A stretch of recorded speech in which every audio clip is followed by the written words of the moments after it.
Hello, അസ്സാം വലൈക്കും. ഹിജാബി hang ഔട്ടിലെ പുതിയ വീഡിയോയിലേക്ക് എല്ലാവർക്കും സ്വാഗതം. ഇന്ന് ഞാൻ വന്നിട്ടുള്ളത് നീ എന്ന റൂഹ് എന്ന നോവലിൻ്റെ അടുത്ത ഭാഗവുമായിട്ടാണ്. ഇത് മൂന്നാമത്തെ ഭാഗമാണ്. കഴിഞ്ഞ 2 ഭാഗങ്ങൾ കാണാത്തവരുണ്ടെങ്കിൽ ചാനലിൽ പോയിട്ട് കണ്ടിട്ട് ഈ വീഡിയോ കാണുക.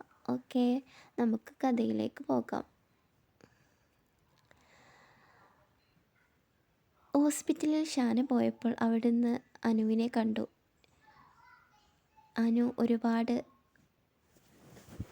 കരഞ്ഞിട്ടാണ് ഷാനയുടെ മുമ്പിൽ നിൽക്കുന്നത്. അനു പറയുന്നുണ്ടായിരുന്നു, ഷാന, ഈ ഇക്കാക്ക് മാപ്പ് നൽകില്ലേ മോളെ, ഈ മഹാഭാപിക്ക് മാപ്പ് നൽകില്ലേടാ. നിന്നോട് ഞാൻ ചെയ്തു കൂട്ടിയ ക്രൂരതയ്ക്ക് ദൈവം നൽകിയ ശിക്ഷയാണ് എനിക്ക്. ഇന്ന് ആരും തിരിഞ്ഞു പോലും നോക്കാനില്ലാത്തൊരു അനാഥനാണ് എന്നൊക്കെ അനു ഷാനയോട് പറയുന്നുണ്ടായിരുന്നു. അപ്പോൾ ഷാന ഇക്ക എന്ന് മെല്ലെ വിളിച്ചു. ഒരാൾക്ക് ഇത്രമേൽ ആഴത്തിൽ മറ്റൊരാളെ സ്നേഹിക്കാൻ കഴിയുമെന്ന് ഞാൻ അറിഞ്ഞില്ല. നിന്റെ സാമീപ്യം ഉണ്ടായപ്പോഴാണ് എൻ്റെ ഓരോ വാക്കുകൾ. നീ വേദനിക്കുമ്പോൾ പോലും നിന്നിൽ എന്നോടുള്ള അടങ്ങാത്ത പ്രണയമായിരുന്നെന്ന് ഞാൻ അറിഞ്ഞിട്ടും അറിയാത്ത പോലെ വേദനിച്ചു കൊണ്ടിരുന്നു എന്നൊക്കെ അനു കരഞ്ഞുകൊണ്ട് ഷാനയോട് പറയുന്നുണ്ട്. അപ്പോൾ ഷാന പറഞ്ഞു, എൻ്റെ പ്രണയം മാത്രമല്ല, എൻ്റെ ജീവനും ജീവിതം കൂടിയാണ്. അതുകൊണ്ടാണ് ഞാൻ അന്നും ഇന്നും ഇത്രമേൽ സ്നേഹിക്കുന്നത്. അനു കരഞ്ഞുകൊണ്ട് പറഞ്ഞു, എല്ലാം വേണ്ടെന്ന് വെച്ച് ഞാൻ നടന്നകന്നപ്പോൾ തകർന്നടിഞ്ഞ നിന്നെ കണ്ടിട്ടും ശ്വാസം നിലച്ചു പോലും മരണതുല്യമായ ആ നിമിഷം കണ്ണുകൊണ്ട് കണ്ടിട്ടും ഞാൻ നിന്നെ തിരിഞ്ഞു നോക്കിയില്ല. നിനക്ക് എന്നെ എന്തുമാത്രം ഇഷ്ടമാണെന്ന് എല്ലാം അറിഞ്ഞിട്ടും അറിയാത്ത പോലെ നിൽക്കുകയായിരുന്നു ഞാൻ ചെയ്തത്. നീ പോയതിനു ശേഷം ഞാൻ തികച്ചും ഒറ്റപ്പെട്ടു. അപ്പോഴാണ് ഞാൻ അറിഞ്ഞത് നിന്നെ എത്ര സ്നേഹിച്ചിരുന്നു എന്ന്. എന്നാലും ഒരൊറ്റ പ്രാർത്ഥന മാത്രമായിരുന്നു, നിനക്കെന്നും നല്ലത് മാത്രം വരുത്തണമെന്ന്. മരണങ്ങൾക്ക് പോലും വേർപെടുത്താൻ കഴിയില്ലെന്ന് അന്ന് ഇക്ക പറഞ്ഞിരുന്നില്ലേ? ഒരു നിമിഷം നേരം കൊണ്ട് അവസാനിച്ചപ്പോൾ തകർന്നു പോയി. അതും ഒരു രോഗത്തിൻ്റെ പേരും പറഞ്ഞ് ഉപേക്ഷിച്ചപ്പോൾ വല്ലാത്തൊരു അവസ്ഥയായിരുന്നു. ആരുമില്ലാത്ത ഈ ലോകത്ത് ഒരു നിമിഷം പോലും ജീവിക്കണ്ട എന്ന് കരുതിയതാണ്. പക്ഷേ എല്ലാം മറന്ന് എന്നെ സ്വീകരിച്ച എൻ്റെ മാതാപിതാക്കളുടെ സ്നേഹം കണ്ടില്ലെന്ന് വെക്കുവാൻ ഇനിയും എനിക്കായില്ല. നിങ്ങളുടെ കൂടെ ഇറങ്ങി വന്നപ്പോൾ അവർ ചങ്ക് പൊട്ടിക്കരഞ്ഞതുപോലെ ഇക്ക എന്ന് വേണ്ടെന്ന് പറഞ്ഞപ്പോൾ ഞാൻ കരഞ്ഞു. അന്ന് ഞാൻ അനുഭവിച്ച വേദനയേക്കാൾ എത്രയോ അപമാനവും വേദനയും എൻ്റെ വേർപാടും അവരെ എത്രമാത്രം തളർത്തിയിരുന്നു ഞാൻ മനസ്സിലാക്കിയ നിമിഷം ആയിരുന്നു എനിക്ക് എന്നിങ്ങനെ ഷാന അനുവിനോട് പറഞ്ഞു. അപ്പോൾ അനു പറഞ്ഞു, നിനക്കറിയുമോ പെണ്ണെ, അന്ന് നിന്നോട് പറഞ്ഞ ടെസ്റ്റ് റിസൾട്ട് എൻ്റേതായിരുന്നു. ഷാന ഞെട്ടിപ്പോയി. എന്ത്? ഇക്കായെ നോക്കിക്കൊണ്ട് ചോദിച്ചു. എന്താ ഇക്ക പറഞ്ഞത്? അനു പറഞ്ഞു, അതെ, അന്ന് നിന്നെ ഐഷുമ ഹോസ്പിറ്റലിൽ കൊണ്ടുവന്നപ്പോൾ ഞാനും ഉണ്ടായിരുന്നു അവിടെ. എന്നെ കണ്ടതും അവർക്ക് അത്യാവശ്യമുള്ളത് കൊണ്ട് ഇപ്പോൾ വരാമെന്ന് പറഞ്ഞ് അവർ പോയി. നിൻ്റെയും എൻ്റെയും ടെസ്റ്റ് അന്ന് തന്നെയായിരുന്നു നടന്നത്. ബ്ലഡ് കൊണ്ടുപോയതും ബാക്കി ടെസ്റ്റ് ചെയ്തതും എല്ലാം ഷഹാന അൻവർ എന്നായിരുന്നു അവർ വിളിച്ചത്. അൻവർ എന്ന് മാത്രമായിരുന്നു.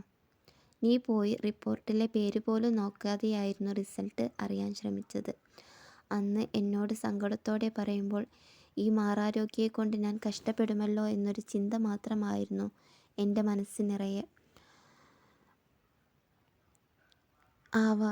എനിക്കൊരു ഭാരമാവാതെ നിൽക്കാൻ വേണ്ടിയാണ് അന്ന് തന്നെ നിന്നെ പറഞ്ഞയച്ചത്. എന്നാൽ ഞാനും നീയും കരുതിയതെല്ലാം നേരെ തിരിച്ചായിരുന്നെന്ന് അറിയാൻ ഞാൻ മാസങ്ങളോളം എടുത്തു. എൻ്റെ രോഗം അറിഞ്ഞതും എല്ലാവരും എന്നെ തനിച്ചാക്കിപ്പോയി.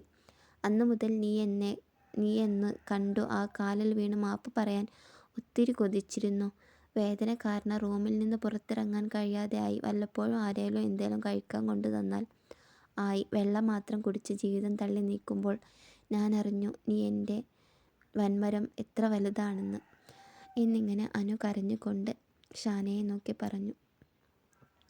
വീണ്ടും അനു പറഞ്ഞു, റബ്ബേ, വെറുക്കല്ലേ പെണ്ണെ, ഈ ഇക്കായെ ശപിക്കല്ലേ മോളെ എന്ന് പറഞ്ഞ് അനു പൊട്ടിക്കരഞ്ഞു. ഷാന അവനെ ചേർത്തു പിടിച്ചു. ആ കണ്ണീർ അമർത്തി തുടച്ചു കൊടുത്തു. കരയല്ലേ ഇക്ക, എൻ്റെ ഇക്കാനെ ഞാൻ അന്നും ഇന്നും ഇനി എന്നും സ്നേഹിക്കുക മാത്രമേ ചെയ്യൂ. അല്ലാതെ ഈ പെണ്ണിനെ വെറുക്കാനോ ശപിക്കാനോ കഴിയോ? അത്രയ്ക്ക് സ്നേഹിച്ചു പോയില്ലേ എൻ്റെ ഇക്കായെ ഞാൻ എന്നു പറഞ്ഞ് ഷാന സ്നേഹത്തിൽ ചാർത്തിയ സ്നേഹചുംബനം അവന് നൽകി. എന്തിനാ മോളെ ഇത്രയും ക്രൂരത കാണിച്ചിട്ട് എന്നെ നീ ഇങ്ങനെ സ്നേഹിക്കുന്നത്? അനു ചോദിച്ചു. ഷാന പറഞ്ഞു, എൻ്റെ ജീവനും അപ്പുറമാണ് ഞാൻ എൻ്റെ അനുവിനെ സ്നേഹിച്ചത്, വിശ്വസിച്ചത്. അന്നും ഇന്നും എൻ്റെ പ്രണയം അത് എൻ്റെ അനുവിന് മാത്രമായിരിക്കും. എത്ര വേദനിപ്പിച്ചാലും വെറുക്കാൻ മാത്രം ഈ പെണ്ണിനാവില്ല. എൻ്റെ മനസ്സിൽ എൻ്റെ അനുവിനുള്ള സ്ഥാനം അത്രയ്ക്കാണ്.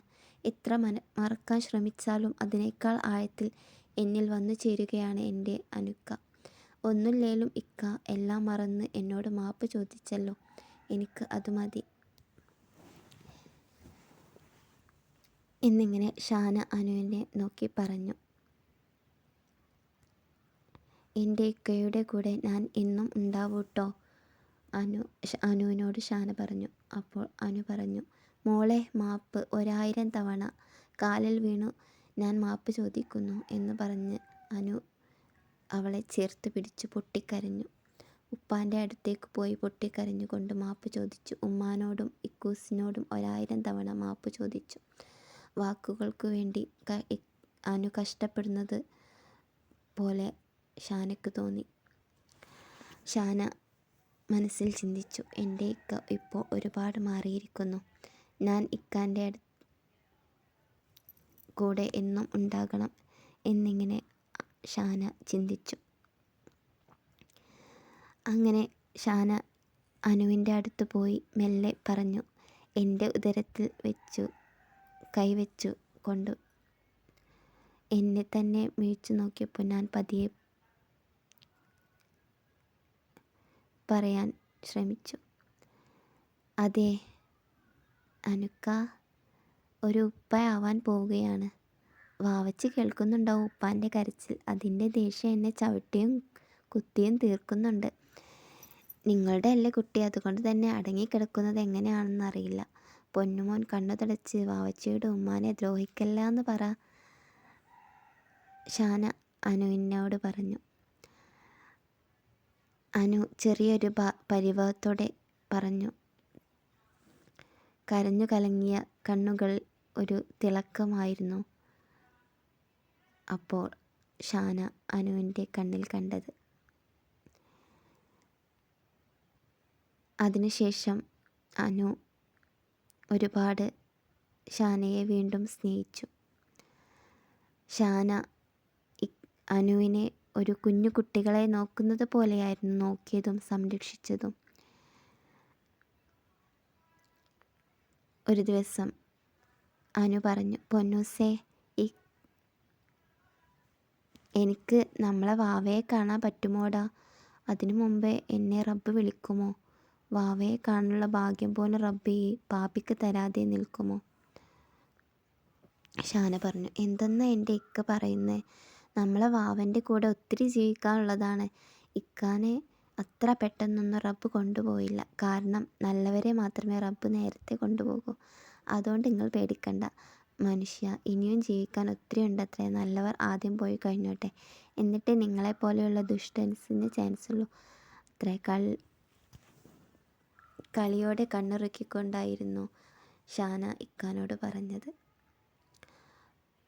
അപ്പോൾ അവന് പറഞ്ഞു, പോടി കുറുമ്പി എന്ന് പറഞ്ഞുകൊണ്ട് ആ നെഞ്ചോട് ചേർത്ത് പിടിച്ചു ഷാനയെ. കൈ വയറ്റിൽ വെച്ചുകൊണ്ട് പറഞ്ഞു, മോനുസേ, ഉമ്മാനെ വേദനിപ്പിക്കല്ലേട്ടോ. ഉമ്മ പറയുന്നതെല്ലാം അനുസരിച്ച് നല്ല കുട്ടിയായി ജീവിക്കണം. ഉപ്പാനെ എന്നും കാണാൻ വന്നില്ലേലും ഇടയ്ക്കിടെ വന്നുകൊണ്ട് സലാം പറയണം കേട്ടോ.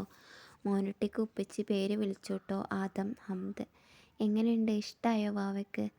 ഓ, അപ്പോഴൊക്കെ നിങ്ങൾ മോനാണെന്ന് ഉറപ്പിച്ചോ? അല്ല മനുഷ്യ, മോനെയും എന്നെ തനിച്ചാക്കി പോകാൻ വല്ല പ്ലാനുണ്ടെങ്കിൽ കൊന്നു കുടൽമാല ഞാൻ പുറത്തെടുക്കും. പറഞ്ഞില്ലെന്ന് വേണ്ടട്ടോ. നീ നോക്കിക്കോ, നമുക്ക് മോനായിരിക്കും. പിന്നെ മോനുട്ടിക്ക് ഞാൻ പറഞ്ഞ പേര് തന്നെ ഇടണം, കേട്ടല്ലോ. ഷാന പറഞ്ഞു, ഇക്ക എന്തിനാ ഇങ്ങനെ ഓരോന്ന് പറഞ്ഞ് വേദനിപ്പിക്കുന്നത്? എനിക്ക് സഹിക്കുന്നില്ല കേട്ടോ. അനു, സോറി മോളെ. പെണ്ണെ, എനിക്ക് എൻ്റെ മോനെ കാണാനുള്ള ഭാഗ്യമില്ലാതെ ആവുമോ? ലാസ്റ്റ് ഒരേ ഒരു നോക്ക് മാത്രം കണ്ടാൽ മതി റബ്ബേ. അതുവരെ എൻ്റെ ആയുസ്സിന് നീട്ടിത്തരണേ റഹ്മാനെ. ഷാന, മതി ഇക്ക, മിണ്ടാതെ കിടക്കാൻ നോക്കിയേ, എനിക്ക് സങ്കടമാവുന്നുണ്ട് കേട്ടോ. അങ്ങനെ ദിവസങ്ങൾ ഓരോന്നായി കഴിഞ്ഞു പോയി. ഒരു ദിവസം രാവിലെ വല്ലാത്തൊരു